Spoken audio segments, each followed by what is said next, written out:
The Banksy print market was born out of a number of sort of fans and, wanting to be collectors of Banksy's work. As we all know, he's famous for being a street artist, but I think a number of people really wanted to be able to take those works and actually bring them home and put them on their own walls. Almost from the beginning, Banksy did start to produce the street works and sort of bring them into the studio and start to sort of work them into prints. So at the very beginning, we were talking about, producing them and selling them in sort of, Bristol markets. The evolution sort of, became a bigger thing when he met, Steve Lazaridis, and with their partnership, selling through him, all the way to sort of, now when Banksy's taking complete control over that, and he's selling them through his own company, as it were, Pest Control, and various sort of outlets, GDP, which is the most recent one, but we've had many sort of iterations of the Banksy print sales over the last sort of,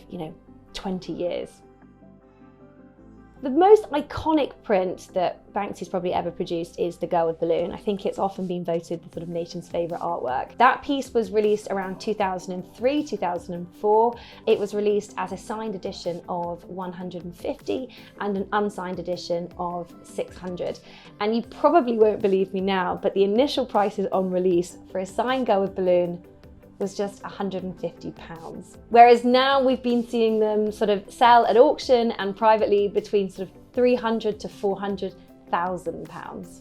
Whilst Banksy prints, I think to some degree all have a sort of element of activism, political motivation within them. I think the interesting thing about The Girl with Balloon is that it really stands out as a sort of universal message. I think it's one that could be both interpreted as hope. Is she catching the balloon, or is she letting go of the balloon? Is there a sort of lack of hope? But I also do believe that the symbol itself of just the heart-shaped balloon is that universal symbol of love, and I think that's something that resonates with the majority of many collectors. I think the whole art world, and much of the population probably remember exactly where they were. I was working at a gallery at the time, and I remember sort of being on the gallery floor and probably not doing my job as best as I could at that point, because we were all just sort of talking to each other and completely aghast at what's just happened. I had a couple of colleagues and some friends in the room at the time, so actually it was very envious that I wasn't there to see it in real time as well.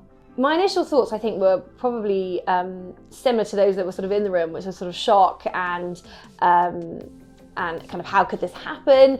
Were the auction house behind it? Did they know? Did they not know? Obviously, there were rumours circulating for days, weeks about sort of what had happened. Did Banksy do it? Who was the person that had put it in? Who was the bidder? I mean, there were so many questions about it. I remember reading articles by everyone who had an inside source that, kind of knew exactly what had happened. So it was a little bit of a relief when, after a couple of weeks, Banksy did claim it as his own, and of course he would, being, Mr. Stuntman. Yeah, so I think, Banksy's obviously done a huge number of stunts, obviously from the general sort of graffiti pieces to the boat to Disneyland, the Waldorf Hotel. I mean, there's been so many. I think this one marks itself out from all of the others, I think in terms of context and also in terms of its real sort of finger up, if I can say that, to the art world. It was in 2018. This is when Banksy was reaching really the sort of first peak of his sort of establishment within the art world. He was reaching, incredible prices at auction, the prices that would be comparable to other sort of blue chip artists.